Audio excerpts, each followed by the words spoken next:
FITCAMX just sent me this to install in our Jeep Grand Cherokee. I just installed one in my 4Runner and I love it. This Jeep Grand Cherokee is my wife's vehicle, and last time I put a dash cam in her vehicle, she came home from work one day and just tossed it on the kitchen table and said, "I'm done with this thing." Needless to say, she didn't like it. Now, the reason she didn't like it wasn't that it didn't work. It was just the type of dash cam it was one that went over the top of your rear view mirror. And to be fair, I didn't wire it in properly because I don't know how long we're actually going to keep this vehicle. And let's be honest, it's a hassle. The dash cam itself was clunky because it was bigger than the rear view mirror, sat on top of it. She didn't really like the whole situation there. And then she had a wire running down here instead of me wiring it all the way through here like you normally would. The dash cam that I'm installing today solves all that problem anyway. So the one that I'm installing today is this FITCAMX dash cam. This is basically just going to replace the housing that is already up here, and you do all the wiring in here. So there is no running a wire around and fishing it through headliners and all the other stuff that one would have to do to install a dash cam. It's really about a 2 to 3 minute process, or at least it was in my last vehicle. I don't think that it's going to be much harder in this vehicle, so let's get to it and see how this is done. They give you one of these tools, and it looks like all you have to do is just kind of pry this piece out. Okay, so that really wasn't all that hard. It may be a little bit easier to install this if you do just let it hang down like that. To take the housing off of here, you will find it easier to use a screwdriver. In the video that comes with the installation manual, they don't show that, but it's much easier to get off with a screwdriver. This is the housing, and you just put the screwdriver in there and pry it away from the actual rear view mirror on each side.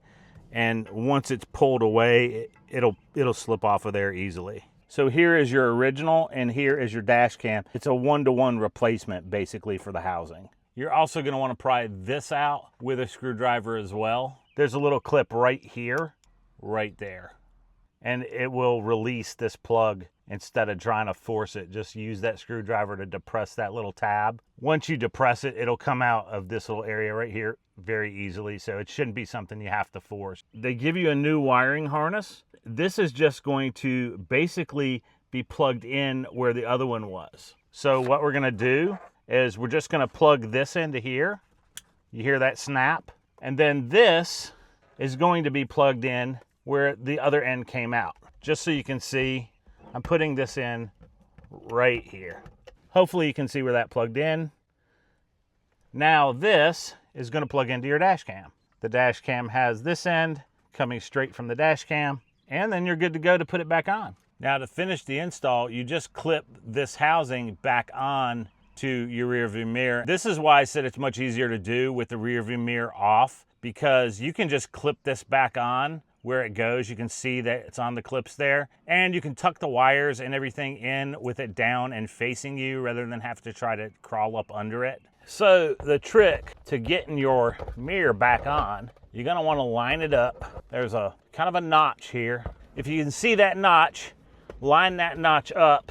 There's a notch in there as well. I'll show you that a little closer. But once you do, that's back on. Okay, so it's very simple, and if you want to get it off, you can do it the same way. Here's what I want you to see. There's this little notch here, and then there's the little notch right up there in the metal. You want to line those two up and then twist it on. Hopefully that makes sense. So now you can see it's on there, and the only thing we have left to do now is just to replace that piece, which I'm going to do in a second. Now from here, it couldn't be any easier because you're just going to pop this in here, make sure your wire's tucked into that good enough, and then you're just gonna snap this on. You're just gonna snap this piece in, dash cam installed. Just to kind of show you what it looks like from the other side. It's basically a 100% 1-to-1 replacement for the housing that was already there. It just has dash cam in it, and it's very easy to install. Took me about 5 minutes maybe. 3 of that was probably figuring out how I was supposed to get the mirror back on, but it wasn't that hard once I figured it out. Now, of course, you can install this with your rear view mirror still on the windshield. However, it is much easier just to take your rear view mirror down and have everything facing you rather than trying to lay down and look up. On this vehicle, I don't see why you wouldn't just take that rear view mirror down. You just line the notches up and twist it. The install, definitely not that hard. It took me about 5 minutes max. There is no wiring to run anywhere, and it's a 4K dash cam with all the accoutrements of any other 4K dash cam. You can download any footage that you want right to your phone. Of course, you've got an SD card in the dash cam itself that you can also take out and download to your computer if you want to. My wife loves it now because it's not bulky. Great dash cam, well concealed. Super high quality 4K video, and I left the timestamp in the bottom corner just so that you would know that all the video that you're watching of me driving here was actually taken on this dash cam.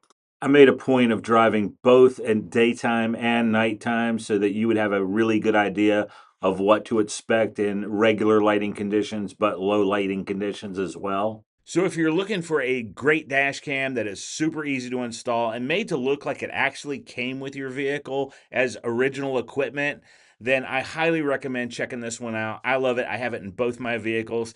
No wire hanging down in front of the windshield, no crazy install where I had to pull out panels from everywhere just to tuck a wire somewhere. Now, if it doesn't bother you to run a little wire through your headliner, they do have rear dash cam kits as well. And they also have accessories for 24-hour parking monitoring. In our case, we just used the front dash cam. That's all we wanted. And really, if that's all you're doing, it's the easiest install I've ever seen where you don't end up with a wire hanging down in front of your windshield plugged into the USB port. If you're looking for one of these, I'll link it down below in the description. That's an affiliate link. It helps the channel at no extra cost to you. I really appreciate it when you use those. Thanks for watching, and I'll see you in the next one.